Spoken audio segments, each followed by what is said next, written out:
الحمد لله رب العالمين الرحمن الرحيم مالك يوم الدين إياك نعبد وإياك نستعين اهدنا الصراط المستقيم صراط الذين أنعمت عليهم غير المغضوب عليهم ولا الضالين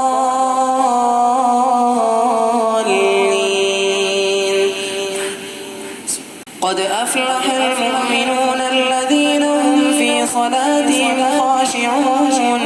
والذين هم عن اللغو معرضون والذين هم للزكاة فاعلون والذين هم لفروجهم حافظون إلا على أزواجهم أو ما ملكت أيمانهم فإنهم غير ملومين فمن ابتغى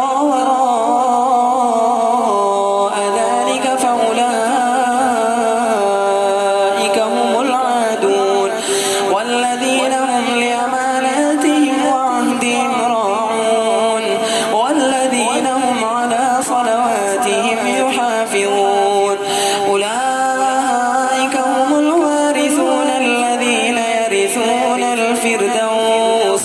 هم فيها خالدون ولقد خلقنا الإنسان من سلالة من طين ثم جعلناه نطفة في قرار مكين ثم خلقنا النطفة علقة فخلقنا العلقة مضغة فخلقنا المضغة عظاما فكسونا العظام لحما ثم أنشأناه خلقا آخر فتبارك الله أحسن الخالقين ثم إنكم بعد ذلك لميتون ثم إنكم يوم القيامة تبعثون ولقد خلقنا فوقكم 7 طرائق وما كنا عن الخلق غافلين وأنزلنا من السماء ماء بقدر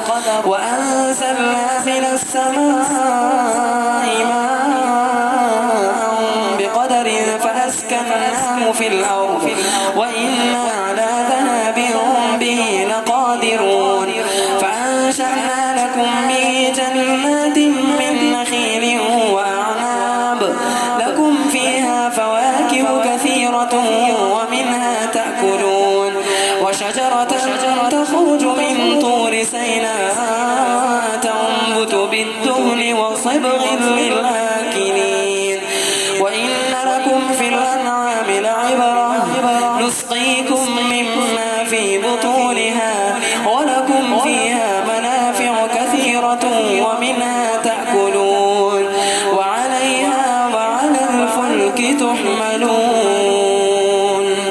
ولقد أرسلنا نوحا إلى قومه فقال يا قوم اعبدوا الله ما لكم من إله غيره أفلا تتقون فقال الملأ الذين كفروا من قومه ما هذا إلا بشر مثلكم يريد أن يتفضل عليكم ولو شاء الله لأنزل ملائكة ما سمعنا بهذا في آبائنا الأولين إن هو إلا رجل به جنة فتربصوا به حتى حين قال رب انصرني بما كذبون فأوحينا إليه أن يصنع الفلك بأعيننا ووحينا فإذا جاء أمرنا وفارت النور فاسلك فيها من كل زوجين اثنين وأهلك إلا من سبق عليه القول منهم ولا تخاطبني في الذين ظلموا إنهم مغرقون فإذا استويت أنت ومن معك على الفلك فقل الحمد لله الذي نجانا من القوم الظالمين وقل رب أنصرني أنزل لي منزلا مباركا وأنت خير المنزلين إن في ذلك لآيات وإن كنا لمبتلين ثم أنشأنا من بعدهم قرنا آخرين فأرسلنا فيهم رسولا منهم أن اعبدوا الله ما لكم من إله غيره أفلا تتقون وقال الملأ من قومه الذين كفروا وكذبوا بلقاء الآخرة وأترفناهم في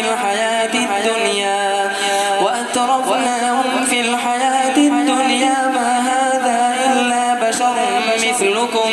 يأكل مما تأكلون منه ويشرب مما تشربون ولئن أطعتم بشرا مثلكم إنكم إذا لخاسرون أيعدكم أنكم إذا متم وكنتم ترابا وعظاما أنكم مخرجون هيهات هيهات لما توعدون إن هي إلا حياتنا الدنيا نموت ونحيا وما نحن بمبعوثين إن هو إلا رجل افترى على الله كذبا وما نحن له بمؤمنين قال رب انصرني بما كذبون قال عما قليل ليصبحن نادمين فأخذتهم الصيحة بالحق فجعلناهم غثاء فبعدا للقوم الظالمين ثم أنشأنا من بعدهم قرونا آخرين ما تسبق من أمة أجلها وما يستأخرون ثم أرسلنا رسلنا تترى كلما جاء أمة رسولها كذبوا فأتبعنا بعضهم بعضا وجعلناهم أحاديث فبعدا لقوم لا يؤمنون ثم أرسلنا موسى وأخاه هارون بآياتنا وسلطان مبين إلى فرعون وملئه فاستكبروا وكانوا قوما عالين فقالوا أنؤمن لبشرين مثلنا